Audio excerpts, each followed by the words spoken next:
Well, hey there everybody, welcome back to the channel. I'm Adam, thanks for hanging out with me again today. And today's video is just going to be a pretty quick one. It's just going to be looking at the RC10CC actually finished. So when I built the kit, and if you haven't seen that video, you can check that out here. But when I built the kit, I didn't know what body theme I wanted to go for. Did I leave it crystal clear? Did I try to frost it? Did I want to paint it? I couldn't make up my mind. So I ended up actually doing two different bodies for it. So for the first body set, I did clear with the Tamiya Pearl Clear, and I'll put the number down here. So I put on the window masks and everything, sprayed it with the clear, and tried to get it to where it had that frosted look. Now on camera, it's not going to look that frosted. In person, you can definitely tell the difference between the windows and the rest of the body. But it is not as frosted as I wanted. Now, when you're spraying that stuff, you got to be very careful. Now, if you're backing it with a color, probably won't be too bad. But if you're trying to leave it clear, you have to put on nice, easy, side-to-side strokes. Don't, do this with the can, because every time that can moves, it goes and sprays out a little kind of glob of the pearl on there. So you have to be very, very careful of how you're spraying that. And, again, being clear, it's very hard to spray and not, go overboard in one spot and get runs. So I did have a couple runs on the side, but thankfully the side stickers covered that up, and the one or two little tiny spots where the pearl kind of came out a little bit extra is actually covered up with the decals. Now, you're probably wondering why this isn't on the car. Well, that's because I did a second body, and the second body I really like, and you guys have probably seen it in the thumbnail. But so we went with a clear and box art look. So this is like the two-face build.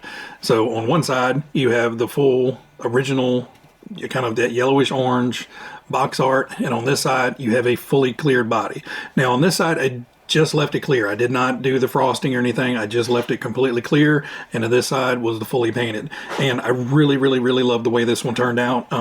It kind of gives it that demonstrative, cutaway section model kind of look, to where you can see everything in the car from the one side, and then from the other side it looks just like a regular RC10. So I really, really like, and I'm really happy that I decided to go ahead and get the second body and try this.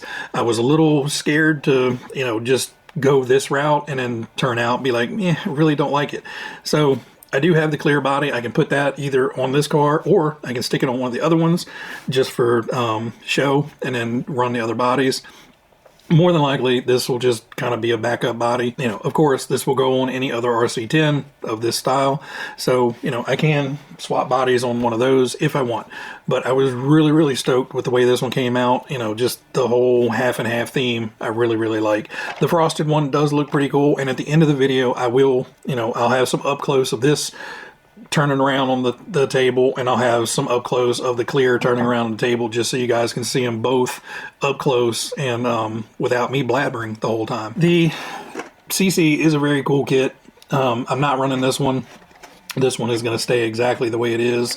It's ready to run, aside from the ESC in here. So the motor is in, the motor's wired up, the servo is in there, it's centered and ready to go.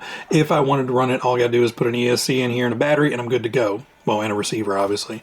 But for now, this one is just solely going to be for, looking pretty on the shelf, and that's what I bought it for. So I did order the anniversary kit as well, so that's coming. And at this point, after building this one, I don't know if I'm going to build the anniversary one. So I've kind of gotten that enjoyment of building, a new in-box kit of an RC10 by building this kit. So I'm not 100% sure that I'm actually going to go ahead and build the anniversary kit. That may just stay sealed up in the box and, left as kind of a collector item. We'll see. I don't know. But I'm going to leave you guys now. I'm going to get close-ups of this and this on the turntable. I hope you guys enjoy the way it turned out. I love the way this half and half looks. And I will say, putting the decals on this is a little bit difficult. So the rear end of the clear one does have some issues. The rear end of this one isn't perfectly straight, but getting those side stripes on and that top stripe on the back is very difficult to get everything lined up perfectly. But anyway, guys, everybody out there, you guys be happy, be healthy, be safe, and I will catch you on the next one. See ya.